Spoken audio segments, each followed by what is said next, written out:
We have our scissors. Just go in and it's open. I'm gonna stick them in. Lock, unlock. Lock, unlock. Today we're gonna change our stock locks to these locks. So if you have an old Toyota, you already know that these can be opened with a butter knife. But instead, we have these.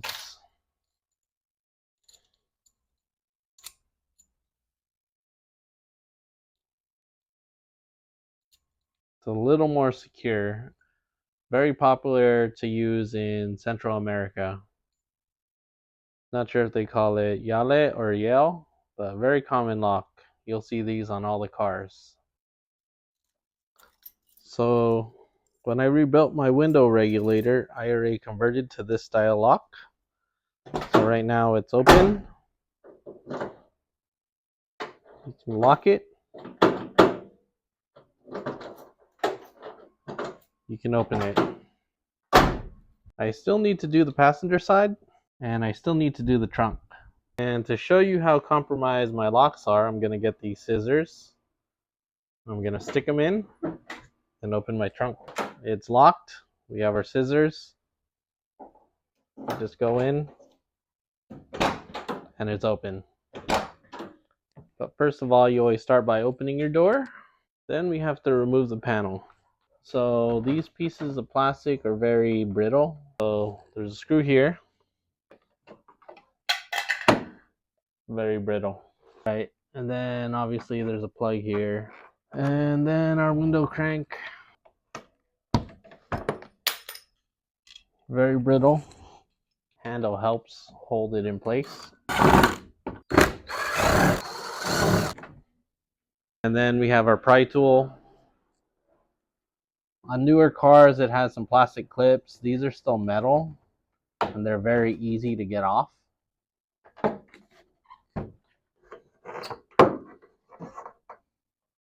Slide it up, and don't forget to disconnect the light. Here's the wiring for the light. Just 2 bullet plugs. Then carefully remove this vapor barrier. As tempting as it is just to rip it off, you could probably reuse the sticky stuff on there. Don't lose this spring here. To reveal the lock mechanism, we need to roll down the window. This is the door linkage here. This is the lock linkage. Very hard to see, but we need to remove that clip and remove that clip. When I roll up the window, I can feel it. I just can't see it. So you're gonna have to do most of this blind.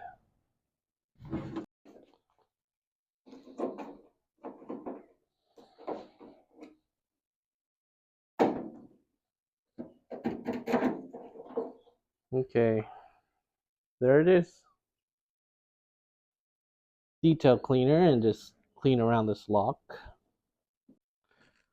Okay, so we have the factory lock here.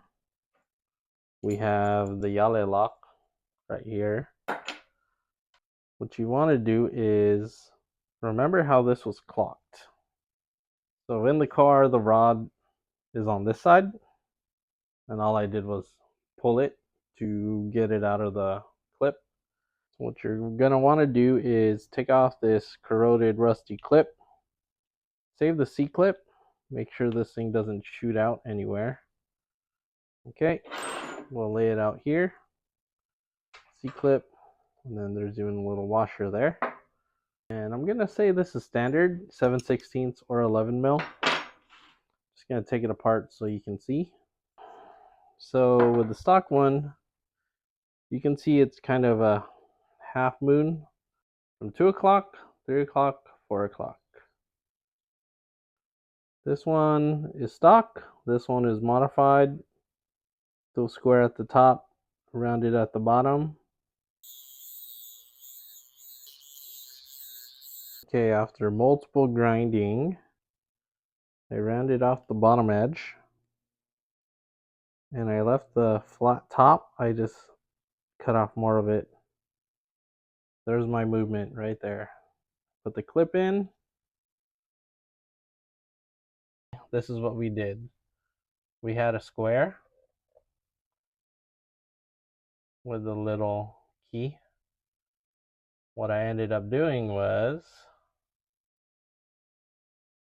shaving this bottom section, leaving the sides, shaving the top.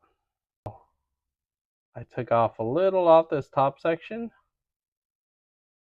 and then I rounded this. We got rid of this, got rid of this to get this. Our little mechanism would rotate, and then it would catch on this corner, and then when you rotate it, it would catch on that corner. We'll make sure to slip on our flange already. And with the stock door lock, it's indexed, so this doesn't twist. Once this is set in there, this sandwiches between the body and this pinches. So it pinches in between the door. And then you got this 24mm nut, which now I'm realizing I got to put the linkage in the car, or put the C-clip in the car. So again, round it at the bottom, square at the top, stops on the corner, stops on the corner. Alright, so we got that. We're going to secure it with the inside with this washer and this nut. You really won't be able to see anything except for my head, because when I did the other side, there was no glass.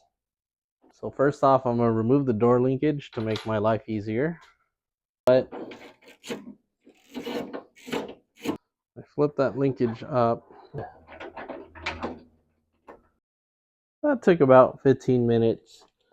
Alright, so you can see that on there. You can't get that on all the way because the cylinder sticks out. So you tighten that, and then I just stuck a screwdriver in here to make sure this didn't rotate. Alright, so that took way too long. Okay, so got to adjust this linkage.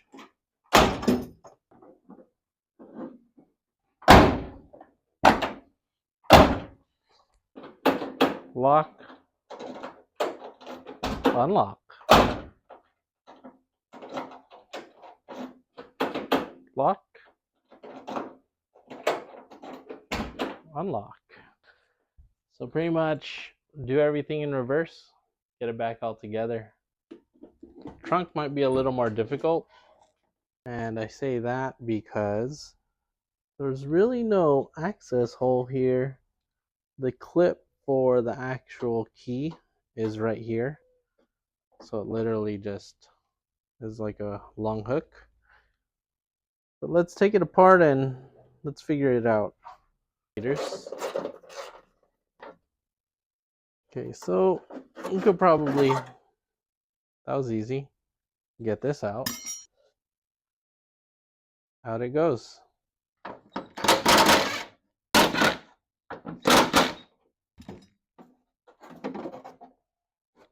Okay. We need to cut a big square here.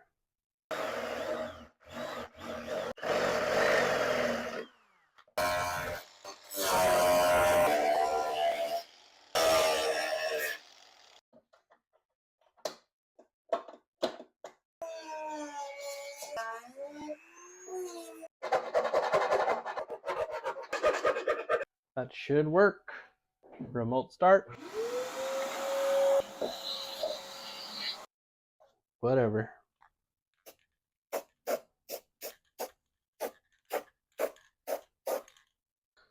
Alright, let's get this.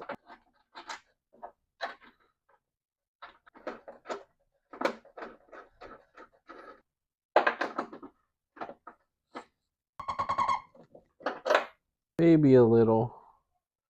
Okay, essentially I messed it up. This is the exact shape you need to open, but I over tightened that because I'm a dingus. Sure. Flick of the wrist here. And admire the masterpiece here.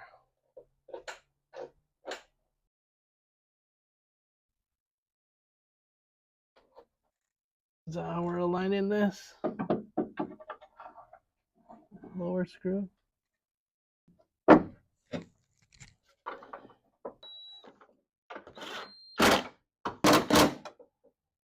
Let's hope this is aligned.